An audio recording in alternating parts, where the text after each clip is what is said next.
I do want to talk to you again. Yeah, same. The first boyfriend I brought home didn't look anything like us. They're like, okay, that's fair. It was really good. And then like each time I brought home a guy, they just looked less and less Chinese. I think they realized. Why does it seem like every season on Love is Blind, they have to find something about someone that rubs the viewers a certain way? Because I don't understand, Megan. The audacity to keep going on about her wealth. Madam, you've got money. Why not go on Millionaire Matchmaker and get them to matchmake you with someone? You've dated older, you've dated younger. There must be a reason why people don't want you with your money. Or whether it's you that thinks you're above the men. For you to think that all men are intimidated by you and your wealth. Okay, if this works for you, darling, do you. I think she deserves Mike. I think they're cut from the same cloth. That would make more sense. I wish we'd seen more of Edmund, but hopefully we get to see more of him in the coming episodes. I mean, what I wish they would pick at least 3 couples and show us an episode of 3 couples, their time in the pods, then move on to the next 3 couples, and then until they finally dwindled it down to who's going to propose. And I'm pleasantly surprised that we got a proposal in the first episode. Wow. Anyway, hey there, thanks for stopping by. Welcome to my channel. If you're new here, don't forget to subscribe, click the like button, turn on the notification bell for when I upload new videos, and definitely leave a comment. In this episode, I'll be reviewing Love is Blind, Season 9, Episode 1. The Lachey's are back, and I'm happy for that. I love Nick and Vanessa. I know people have beef with them, but I love them. I think they are sort of what the show is, and although other countries have had their own, I think it would be very difficult to watch Love is Blind USA without them. Anyway, I digress. So I'm happy they're back. They get to meet up with the girls and the boys in the pods, and so everybody's introducing themselves and their reason for coming to the experiment. You have Madison, who's 26, who says that, she is got this sort of degenerative disease whereby she's going to lose her sight. So this represents what her life is going to be. So she wants someone who's going to be willing to put up with that. I hope she finds a person. I really do. Everybody else is excited. We get to hear about Edmund, who grew up in foster care and is just looking for his own person to create his family. And it's like, wow, I really hope people find love. They have been very successful people. I think if you go into Love is Blind with the intention of getting married, you will stay married. Bliss and Zach, for me, are it, because they really wanted to get married. They wanted to start a family. And at the moment, they're somewhere, sailing the world. Anyway, so we get to get the couples in the pods, and they get their first conversations, and it's like, let the awkwardness begin. We get to meet Casey first. Casey is 32. She's a hair and makeup artist. She dated her high school boyfriend on and off for 10 years. That's a long time. That's a long time to be wasting with someone on and off, but she should have cut it off. She had body image issues. She does makeup for weddings, and she likes basketball and hockey, and she's one of 5 siblings. She said that she grew, they spent some time in Korea, and her dad was singing there. And so for her, this is where her sister is, and this is what her sister does for a living. So she's really looking for her own person. She gets to speak to Patrick. I loved Patrick. I really did. I thought he came across as a very stable guy. He is 30. He's in construction. He's a construction manager. Apparently, he can work remotely. He had a lot of insecurities growing up. He was the only Asian person in his friend group, be it in his family, so he really struggled with that. And so for him, he was adopted by his stepdad, and he kept his bio dad's surname as his middle name, which I really love. So he says he's mainly dated white people. He goes on a date with Anna. Anna's 27. She's of Asian descent as well. She's a hairstylist, and she... he went for 2 hairstylists, didn't he?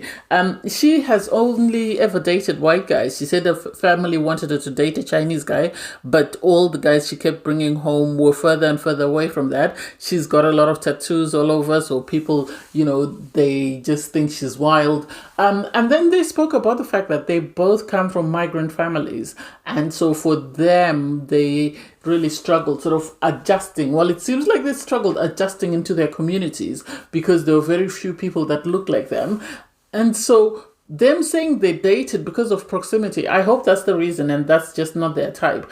Because it would really be a sad thing if they wasted each other's time and then they saw each other on site and started giving us the, what's his name? Chic vibes of saying, she reminds me of my aunt.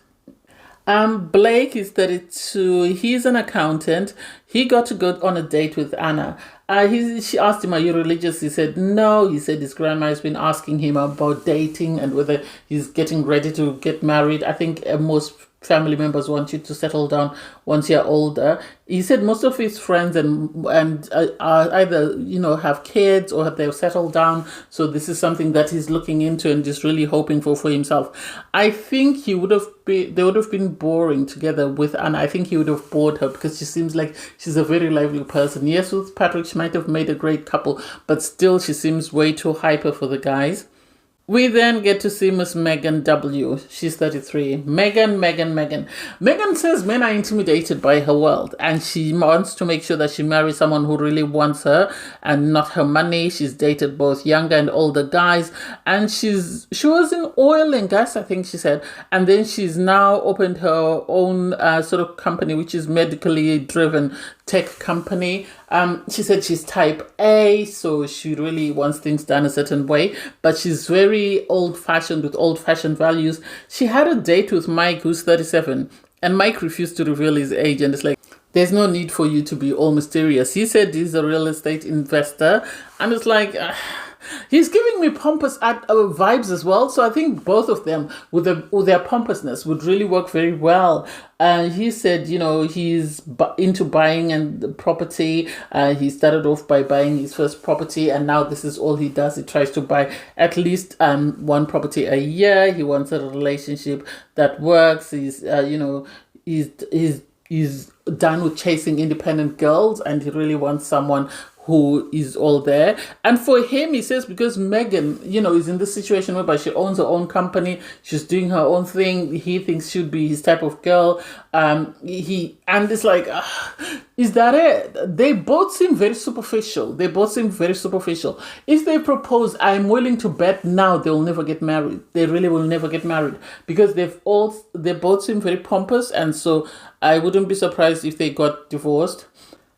We meet Jordan. Jordan goes on a date with Megan. He is 29. He's a single dad to a son who's 5. He says he's had a vasectomy, but he's willing to sort of have that reversed to have more children. He's a branch service manager. And you have Megan have to bring up the fact that she has the moolah. And it's like, God, settle down. We really don't need all that. And then a couple I saw who I thought were very questionable, Ali and Anton. Ali's 27. She's a nurse. She said in her previous relationships, she's had to coach and sort of motivate her exes, and she wants someone who will inspire her kids. So she wants someone she'll feel a connection with. And it's like, good for you. She had a date with Anton. Anton is 28. He's a transport logistics manager, I think he said. And he asked her for her last name. I think he was trying to suss out who she is. I think he knows the pod can be very sort of deceiving. And yes, he said he's not racist, if I'm not mistaken. I think he's the one. I don't want to put that label on him. But I found it strange that he wanted to know her last name. I have a feeling he wanted to know which part of the country which part of the world she comes from. She then revealed that she's from South America, if I'm not mistaken. He said he's from Russia. He's self-made. He built his own business and he bought his own home very young. He's got old school values, and he's always very reserved with his feelings. I don't know how I feel about this. I really don't know about how I feel about this, because I thought these are sort of details they shouldn't be passing on. Because, for example, you had Patrick and what was her name, Anna, go on a date, and they could have easily told each other which part of the world they immigrated from, but they didn't. So the idea that you had this man asking people their surnames, I am side-eyeing him. I really am side-eyeing him. I think he had an idea of what he wanted, and that's what he went for. And so if they work, amazing. we met Edmund. He's 29. He's a realtor. He said he wants a non-traditional family. He spent some time in the UK. He's traveled in London. He's played college football and he grew up in foster care. And he wants to be a substitute teacher in later on in life because teachers were able to help him change his life. He went on a date with Calibra. She's 27. She's a social worker, and I think because of her background, she was able to get him to open up and allow him to have that safe space to speak. She said she wants to open up a nonprofit a group home later on. She wants to buy Section 8 housing and sell those off or rent those out. She was very supportive. I loved how she was able to give him the space to feel comfortable to speak. And it sort of made me question as well whether she was asking him this in her capacity as a social worker or whether she was in a relationship. And hopefully this doesn't end up being the situation whereby it feels like she's having to counsel and groom this man. And so I can see them working out. I think they'll balance each other out. He appears very hyper, and as much as she seems like she'll be able to get there, hopefully he doesn't grate her nerves with time.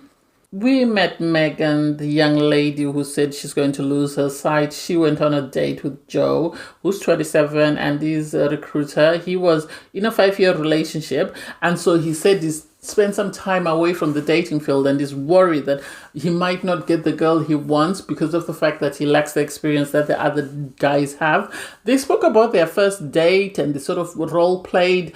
It was really awkward because his imagination was not as good as hers, and it's really sad because she had to end up coaching him in the end to sort of get them to where they were trying to role play. They spoke about 7-Eleven and then where they would go from there. So I really hope they work. I will root for love. They seem like they are compatible. I've forgotten her age. I think she's 28, but it says she's a designer of some sort of coding. I don't know what that means.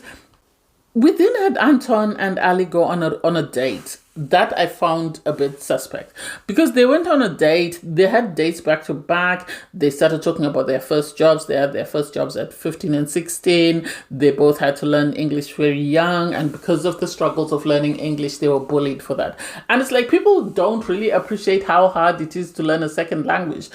Some people speak 4 or 5 languages, but the fact that you don't speak English in a tone that they expect, then you're seen as less than. And it's like, buddy, I speak 3, 4, 5 languages. How many do you speak? But anyway, I love that for them. I don't know because I was surprised to see that he proposed within the first episode after having only a few dates, which makes me think that maybe their dates were not as sort of exciting or were not as controversial as production expected them to be. Most couples that have proposed in the first episode have always stayed together. We have what's her name, Cameron and his wife. Oh my god, I forgot, Lauren. We have Tiffany and Brett. So hopefully this is a sign that they will work and they'll last together. Good for them. I'm happy that they proposed, and we'll be seeing their reveal in the next episode. And then we had this back to back. We had Jordan showing the guys pictures of his son and how happy he was and how much he missed his son. He spoke about his son having type 1 diabetes. It turns out that Megan's dad also had type 1 diabetes. You had Jordan saying that he had written Megan off because of the fact that she calls herself Sparkling Megan, and that was off-putting for him. It seems like he had an ache, and then most of the girls must have turned him down, and then he decided to go back to her because it doesn't make sense why he went back to her. You had Megan talk about the fact that her dad had died from complications, it seems, of his type 1 diabetes. He always used to tell her that he's going to pass away, and this eventually happened, and she's happy that, they didn't need to put him in hospice care. It was very insightful for her to speak about her dad in that way. After that, she went on a date with Mike because she's sort of stuck between 3 guys. She went on a date with Mike. I think with Mike, they like the flirting. I think with Mike, they like the showing off that I have money. Oh, you have money as well. Oh, I have money. It seems that's where they are more aligned than anything else because I can't see any depth to it. Her last date was with Blake. And she said, she asked him, would you change anything about your childhood?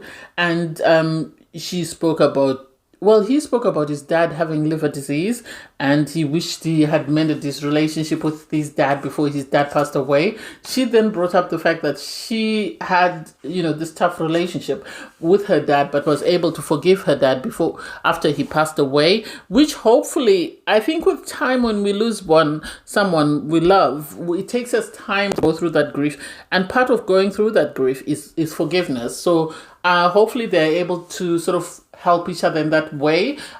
She did start to cry. And so it seems like with Megan, with Jordan, it's just someone she's tolerating because she needs a connection. With Mike, it seems it's more about wealth, and they're showing off and bragging about who's got more money, and I've got more money, and you've got more money. It seems that's where they are aligned. Whereas with Blake, I think that's where the emotional depth is.